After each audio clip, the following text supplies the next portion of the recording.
When it finally sunk in that I was turning 40, I had a variety of reactions. I told you, I don't want to be 40! I don't look 40, do I? Why? God. But then I thought, hey, how bad could it be? The alternative is much worse.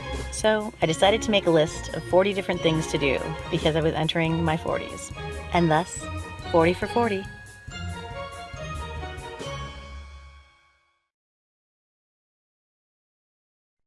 Hey 40 for 40 viewers, why am I here wearing this? Well, today I am at Bill's Bees and I am a beekeeper for a day. You gotta come see this, it's all the buzz. Hi, I'm here with Jeremy and we are at Bill's Bees and we're gonna learn some interesting things about bees. Okay, so Jeremy, tell me, how long have you been a beekeeper? I started beekeeping when I was about 15 years old, so it's been almost 10 years now. I started keeping bees to save the bees. I heard about colony collapse disorder and how bees were dying left and right, and I said, hey, that's actually something I can make a difference with. So it started as a hobby, and now it's my business and it's my passion. Very cool. Okay, so how many bees do you have here at this facility? Because you have many facilities, correct? We do. We have apiaries all around Southern and Central California. An apiary is a group of beehives. Okay, I've learned something new. Technically, we could be called apiarists. Oh. Nobody says that. Except for I will be saying that now, apiarist. I'm an apiarist for the day. How many bees do we have here at this facility? There's approximately 100,000 individual bees. There's about 150 beehives here, more or less.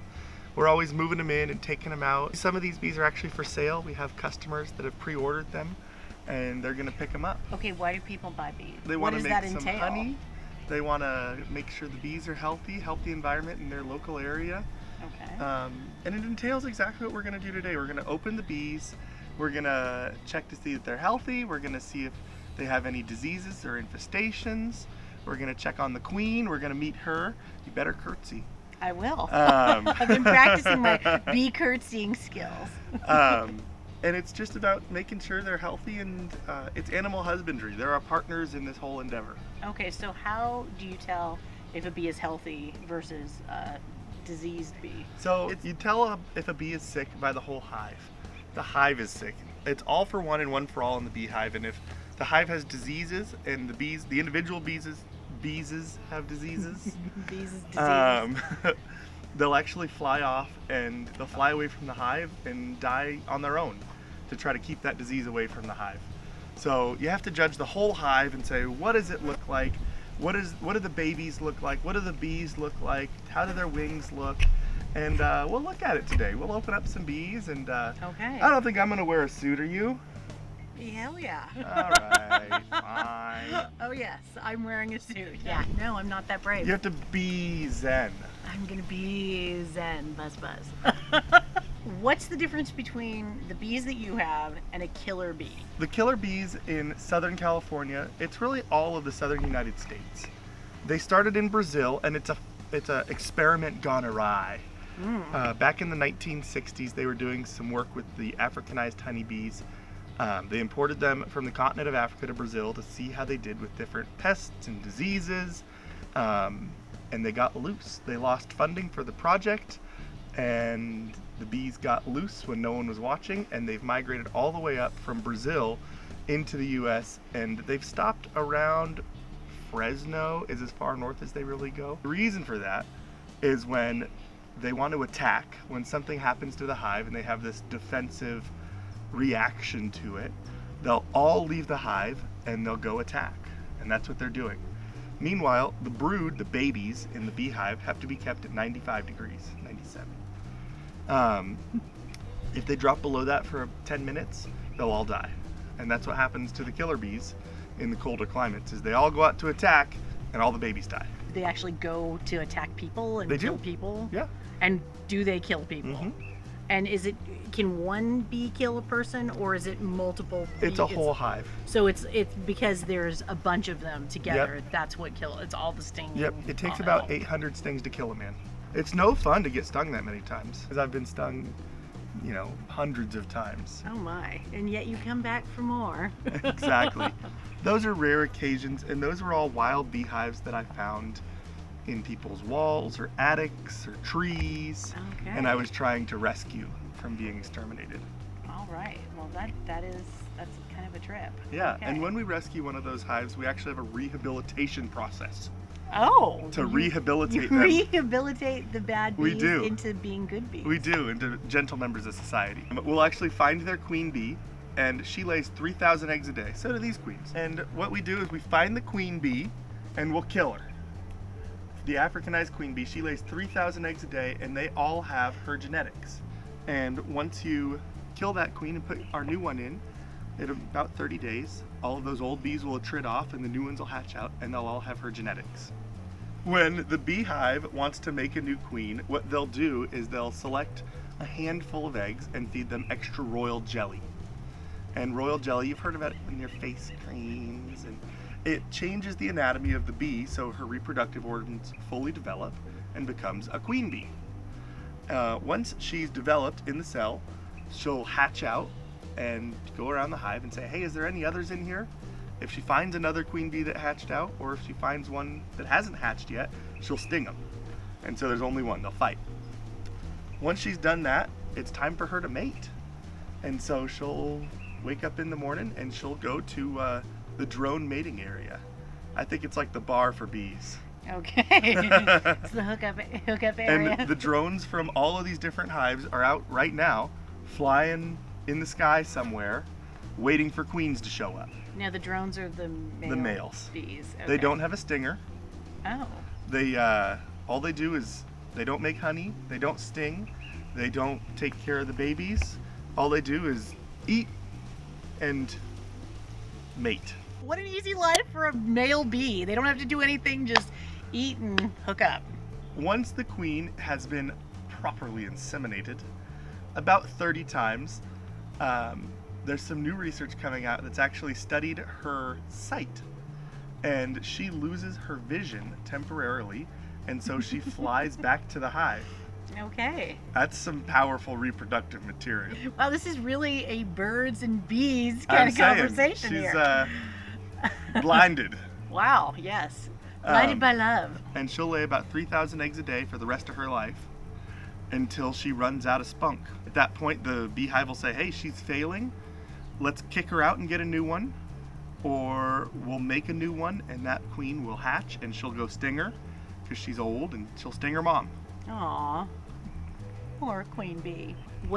There's different types of honey. Mm-hmm.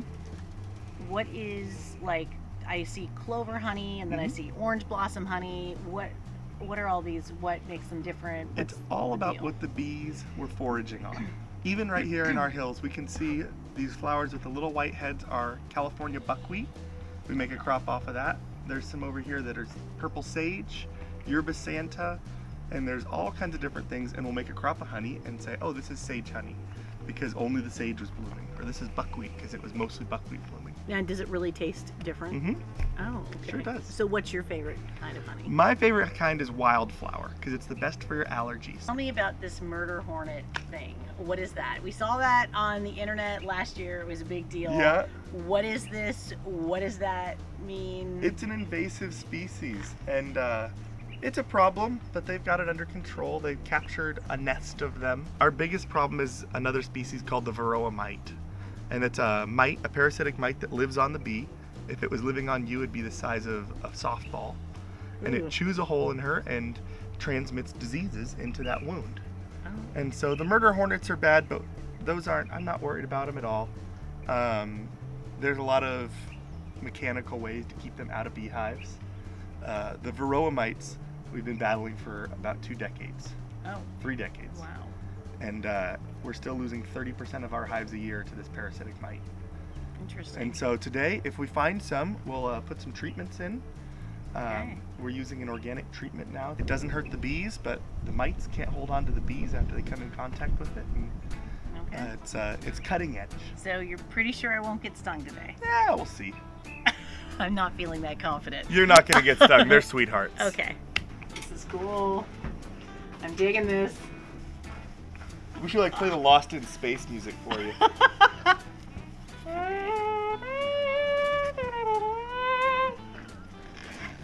All right. I've never felt sexier than I do right now. What have I gotten myself into, Kendall?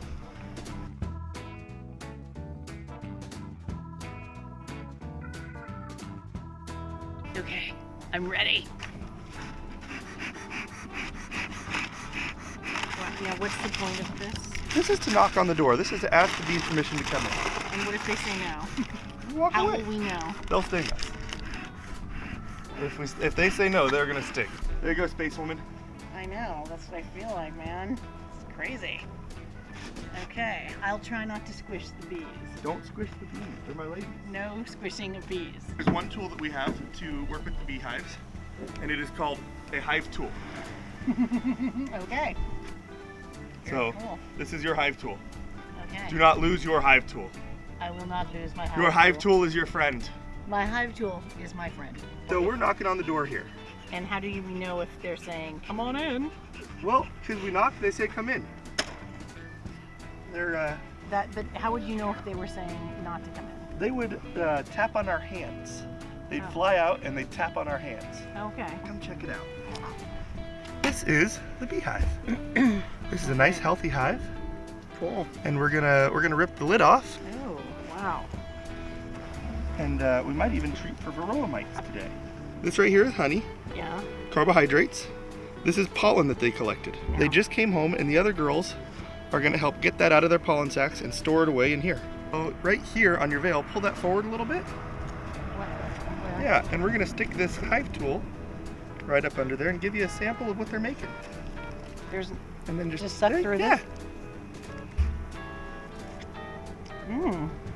I'm wondering how many other people did that, and am I going to get sick from this? But I'm going to go with no. Now these are the Wow. babies. Okay, how do we know they're babies? See how this is honey? Mm-hmm. See how it looks different than these cells? Yes. Those are babies under there. Oh, okay. So those are like eggs that are. Yeah, they're larvae. They Okay. haven't hatched yet. Why don't you look through this one and see if you find the queen on there? Holding bees, Kendall. This is insane. What have we done? I just want to say right now, Karen, this is totally for you.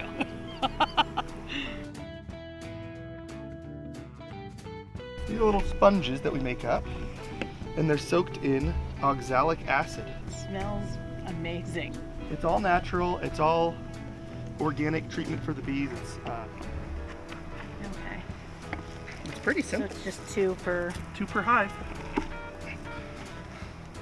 Then we put it back together and say, get back to work. So this one is a little weaker. Wow. Keep a lot going. A lot of honeycomb going on there. Nice. Hold it by the edges. This is That's all honey. That's all honey. Honey, honey, Because it honey. would be honey. those are babies. You got it. You're a Oh, beekeeper now. Yay. Take the next one and look at the bees on there and see if you find a queen. Okay, like I'm gonna know which one's a queen and which one's not. Okay. Even on the, like, it looks really, like right over here. Yeah, they're making honey. They're making honey. Okay. Oh, I see it. A little dot. She is bigger too. So how do you get that little dot on her? I got a little marker in the truck. Oh my. I got her in my hand. Once I get her where I want her, I have to grab it really carefully because we don't want to damage her thorax. Once I got her, we don't want to damage her. Just want to immobilize her because we don't want to get too much paint on her. And then we put her back on the frame. We let the other bees get to know her again because she got a little paint on her, and we want to make sure that here to your friends. I feel like I didn't do that right. You did. Oh wait, there we go. You're good, girl. Now we're going to harvest some honey. So I'm kind of excited because it tasted pretty good when I got to taste it. So we shall see. I got my bee tool. This is going to be all the buzz. I can feel it. I like to take my gloves off so I can feel it. Are you telling me to take my gloves off? No, you don't have to if you don't want to. If you're comfortable, you can. Should I do it? What do you think? Oh, all right, I'm gonna give it a shot. Oh, good Lord, here we go.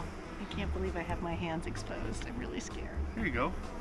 Here's some honey starting. Hold Okay. that with both your hands on each side. Do I need my tool still? No, you don't need your tool. You can set your tool I'm down. setting my tool down.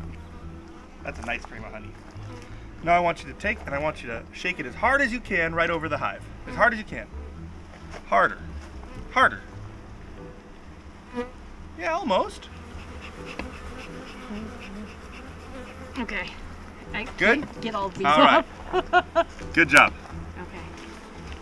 And so what we're doing is we're taking the bees off these frames. Okay. We're putting them in our box over here. Here, you shake that one. Okay. I can't get it all. Good job. So we got some frames of honey. We'll continue doing this, but maybe we should adjourn to the honey room. Okay, I didn't know there was a honey room, but I'm all about it. Let's go. We have a mini setup for you today. Oh, did I smish a boo? I don't know what I may have. I don't think I killed a bee.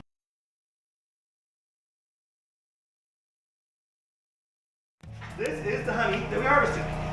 Okay. Right here. Awesome. Okay. So what we're gonna do is you're gonna hold it right here. Come on. This is your job now. Okay. You said put you to work. Oh yeah. This is a hot knife. Oh, I'm not. Okay. And you're gonna just take it, and like a hot knife through honey, you're gonna slice off the top layer. And back and forth, back and forth, back and forth. Like slicing, like carving a ham. There you go. Okay, thank you. This is really kind of deep. I'm really liking this. It's almost cathartic. And you only have to get the little top layer off. Oh, okay. See, that's good. As minimal as possible, because it takes the bees 10 pounds of honey to digest to make 1 pound of beeswax. Good, you got the top layer off that side, now do the other. It's really, there's something really gratifying about like having it all come off in one big layer too. That's really fun. And it's right what we pulled out of the beehive. Cool. Like this. Like set it right here. And put this in the extractor. Quickly. Oh, okay. Is it gonna be hot in here? There you go. Set it in there just like that. And we'll do that 10 more times and then we'll spin it.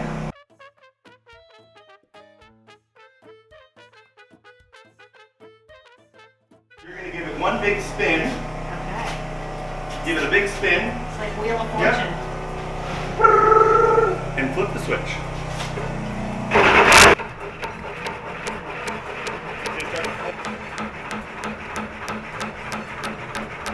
Alright, we're here. The honey's been extracted.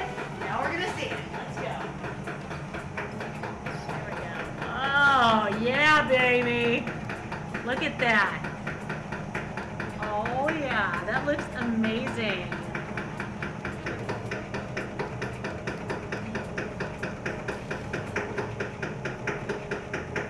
Okay. That's a lot of honey. Yeah. Yes, I'm going to be that person who licks their hand. I don't care. I have no shame. It's delicious. Yes. Jeremy, thank you so much. I've had a great time. I've learned a lot actually, and let me tell you, it is really hot out here. I mean, right here in the shade is great, but I think beekeeping for me would only be a winter pastime because I just don't think I could hack it. How do you do this all the time in the 100-degree weather? You get used to it, just like anything. I like being outside. I'd rather be outside than in an office. All right, well that's pretty cool. Well, I'm really happy, and I'm here to say I did not get stung even one time. I'm very excited about that. We could change that. I don't want to change that. I had a great time, learned a lot, and this honey, delicious. So I can't wait to take home my bottle. Thanks for coming out. Thank you. I was going in for the Oh, handshake. okay. We'll be official. We're official now.